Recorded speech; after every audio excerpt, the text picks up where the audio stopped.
Viajar sempre, malhar na academia mais cara da cidade, tomar o suplemento hypado e beber a água na garrafinha térmica top do momento. São imagens de poder e saúde que não necessariamente, de fato, agregam poder e saúde. Olá, eu sou Letícia Monclaro, fisioterapeuta pós-graduada em Fisiologia do Exercício. No episódio de hoje vamos desmascarar falácias sobre hábitos e despertar o real poder deles. Mas para isso, vamos começar pelo começo? Um hábito nada mais é do que um comportamento que adquirimos. E ele é fruto da soma de pequenas escolhas, das mais bobinhas e inofensivas às mais sérias e decisivas. Muitos dizem, e até eu era uma dessas pessoas, que um hábito se firma com 21 dias. Mas um estudo agora, de 2023, já diz que não. Existe uma média de 21 até 780 dias para se firmar um hábito. Por isso, não dá para a gente tirar uma média e firmar que em tanto ou em X tempo você vai poder ter um hábito formado. O que realmente forma um hábito são as suas escolhas. E é por isso que é tão difícil firmar um hábito que você de fato não quer. É por isso que é muito fácil a gente ter hábitos que são prazerosos, como comer chocolate depois do almoço, ir dormir tarde e acordar tarde, não fazer o esforço de ir para a academia num dia de chuva, porque isso traz recompensas e é mais fácil a gente permanecer na inércia do que necessariamente gerar um movimento. Essa é uma lei da física. Por isso, se queremos tornar um hábito algo da nossa vida, ou melhor dizendo, se queremos modificar um comportamento, modificando o hábito, nós devemos prestar atenção no fator desencadeante. O que gera tal ação?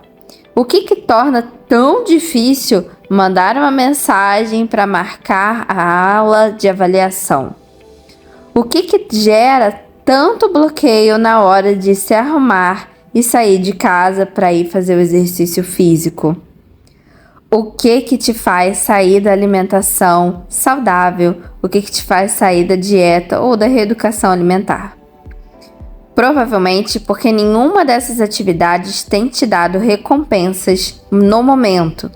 Então, você pegar, levantar da cama, colocar a roupa, ver que roupa que combina, escolher o tênis, arrumar o cabelo, todo esse processo preparatório para ir para a aula, te gera um estresse. Ele não é proveitoso.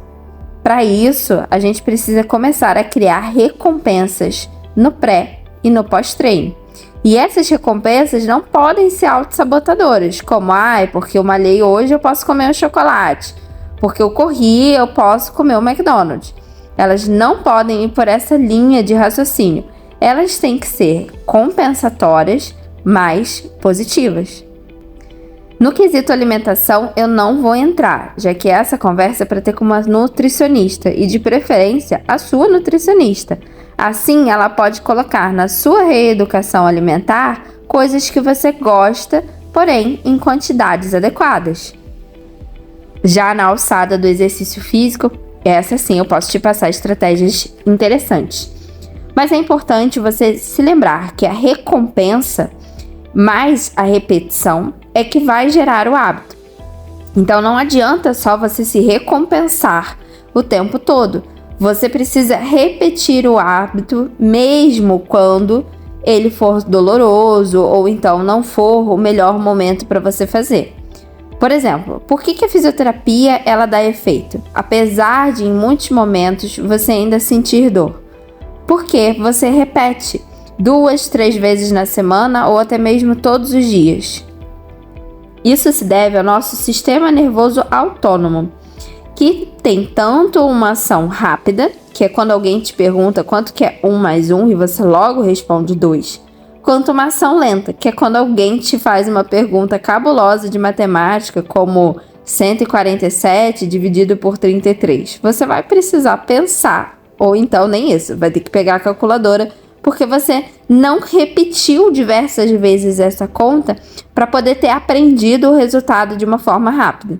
Um outro exemplo fácil é quando a gente fala da direção. Aprender a dirigir no início é um caos, de associar a marcha com o tamanho do carro, com o volante, a mecânica do carro durante a rua, o seu pé no freio, no acelerador, embreagem, enfim. Porém, com o tempo, você acaba automatizando a ação. A mesma coisa na escalada. No início, ter que respirar, fazer força com o abdômen, braço, perna, pé. Pelo amor de Deus, quem faz força com o dedão do pé senão um escalador? É tudo muito. E com o tempo é que o movimento vai ficando fluido graças a você internalizar todas essas movimentações e o seu corpo ter memória muscular. Tudo isso faz parte do sistema nervoso autônomo. E é por isso que o hábito também precisa de repetição para acontecer, assim como para você ganhar uma habilidade física. Portanto, quanto mais fácil é o gatilho, mais fácil é de gerar esse hábito. Já que o nosso cérebro é um grande preguiçoso e adora economizar energia. Preguiçoso não seria bem a palavra, mas ele gosta mesmo é de otimização. Então, se ele pode não gastar energia, ele vai optar pela escolha que é mais fácil. Sendo assim, a gente começa a pensar em recompensas pré-treino, como você não ter que pensar na sua roupa, você já deixa ela organizada do dia anterior, e não ter que pensar na sua alimentação. Se você já deixou ela organizada, o seu eu do futuro agradece e a chance de você se auto-sabotar é muito menor. Além disso, não tente mudar tudo na sua vida de uma vez. Fica muito mais desgastante para você e para o seu cérebro fazer milhões de mudanças de comportamento ao mesmo tempo. Trabalhe uma por vez e quando estiver bem consolidada a sua rotina, aí você transforma outro hábito. E uma das maneiras mais fáceis de tornar gatilhos mais prazerosos é você facilitar o processo deles. Então, como eu disse anteriormente, já deixar a roupa arrumada, a bolsa ou a mala que você leva para academia. Tem gente que leva verdadeiras mochilas de travessia para academia. Eu sou um pouco mais compacta, mas deixo já a minha roupa dentro da mochila. Eu já coloco dentro da mochila tudo que eu vou precisar por dia, incluindo lanches, para eu não comprar na rua e acabar comendo besteira. Já deixo também desodorante, deixo tudo que eu vou precisar para poder fazer o meu treino. Quando eu treino em casa, eu já logo levanto e coloco a roupa para treinar. Mesmo que eu pudesse fazer de pijama, eu gosto da sensação de estar arrumada para treinar e também de ter a motivação ali. Se eu ficar de pijama, provavelmente eu vou acabar enrolando. Então, eu já levanto, faço o café da manhã, que é sempre a minha mesma rotina de colocar a água para ferver, depois já ir preparando os ovos. E assim, eu já volto, tomo o café, faço o meu devocional e faço o exercício físico. Não deixo outras tarefas me pegarem no meio do caminho ou então distrações como o telefone. Assim, eu já tenho um processo bem estabelecido, a prova de autossabotagem, a prova de distrações, o que dificulta naturalmente a falha, já que se eu não me distraio e eu não abro outras possibilidades, eu permaneço dentro da minha rotina. Então, se você mora em X bairro, procure fazer a fisioterapia, procure fazer o pilates ou o seu esporte de preferência nesse mesmo bairro. Assim, você não vai se sabotar e vai frequentá-lo, porque você não precisa da logística de pegar o carro, procurar a vaga e perere pão doce. Você pode ir a pé e assim você já começa o aquecimento. Ou então, mais fácil ainda, você que é home officer, você já faz o exercício de casa, não precisando nem sair. Outra forma de você dificultar a falha é você ter o compromisso com alguém. Seja esse um amigo, porém esse amigo tem que ser muito bem escolhido, já que ele também tem que ter um alto nível de disciplina para poder não somar os dois se sabotando ao mesmo tempo. Ou então com um personal trainer ou com um fisioterapeuta, instrutor de pilates. Assim, você consegue associar o compromisso ao exercício físico, já que você deixa em falta outra pessoa te esperando. Portanto, você nessa de não faltar, não gerar frustração no outro e de se manter num compromisso, já que você está pagando pelo serviço, você acaba frequentando. E é óbvio, todo mundo falha. E é saber lidar com essa frustração e não como o fim do mundo e uma criança pirracenta de se eu não fui hoje, eu não vou mais a semana inteira. O seu corpo não sabe que é segunda-feira. Isso é uma questão psicológica nossa. O seu corpo não sabe se é segunda ou se é quinta. Então pouco importa. Comece do jeito que você está. Comece hoje, comece agora. Programe-se e faça. E se falhar, tudo bem, volte ao início e refaça. É muito importante trabalhar o auto-perdão para poder se manter na repetição. Não quer dizer que você vai ficar se dando desculpinhas toda hora e batendo no próprio ombro. Contudo, entender que às vezes vai ter uma semana mais corrida, ou um dia de maior demanda, e aí você precisa reorganizar a agenda, ou então você entende que naquele dia realmente não deu, mas no dia seguinte você estará pronto para seguir com seu cronograma. Adapte-se, por mais que tenha uma rotina adotada, que é a grande receita do sucesso, você gerar adaptações nessa rotina para poder manter o exercício físico nela é o grande segredo. Assim como você se auto-celebrar. Eu consegui a semana toda, que legal! E não só esperar que a balança mude ou que o manequim transforme e você comece a ver tanto no peso quanto na fita métrica a diferença. E sempre alinhando as expectativas com a realidade. Ninguém vira um atleta do dia para a noite. É preciso ter um processo, uma planilha de treinamento e às vezes até mais de um profissional envolvido para que você alcance os seus objetivos.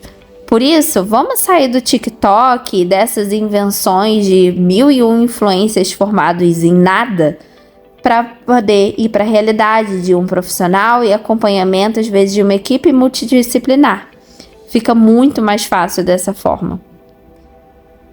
Tendo diálogos internos positivos e não só respeitando a você no velho e bom pensamento de Gabriela. Eu nasci assim, eu cresci assim, você sempre assim. As coisas não dão, não funcionam, não dão e não funcionam porque você, que é responsável pelas suas escolhas, pelos seus comportamentos e logo pelos seus hábitos, não fez acontecer. Então, apesar do auto-perdão, não deixe de se autorresponsabilizar. E se autorresponsabilizar é diferente de ter diálogos internos negativos. É você conversar com você mesmo e entender o motivo de uma autossabotagem, entender o que está desmotivando, entender quais processos você pode facilitar ainda mais para o esforço ser menor.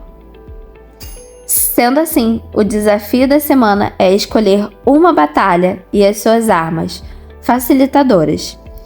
Então, você vai selecionar uma área da sua vida, um hábito que você quer adquirir. Pode ser beber água, que é um hábito bem simples, ou então começar o exercício físico. E aí você vai escolher as suas armas facilitadoras. Por exemplo, se você precisa beber 2 litros de água, é muito mais fácil você ter uma garrafa de 1 litro do seu lado e você entender que você precisa beber 2 dela. E toda hora que você for pegar no celular, bebe água. Levantou para tomar um café? Antes, bebe água. Quer ir no banheiro? Bebe água. E assim você vai se condicionando e quando menos perceber, os 2 litros já ficaram fáceis de serem batidos. E não precisa ser a garrafinha térmica que custa R$300. Uma garrafa de plástico simples, desde que você saiba quantos ml ou o próprio litro tenha nela. Um hábito e saúde pouco tem a ver com a imagem, mas muito com a essência do que você faz. O bem feito é infalível. E assim, vamos finalizar mais um episódio de podcast. Eu te espero na próxima segunda-feira, às 7 horas, nas principais plataformas de áudio e também no YouTube. Então já segue o podcast e se você quer continuar essa conversa, me segue lá também no Instagram, @doutora Letícia Monclaro. Beijo e até a próxima!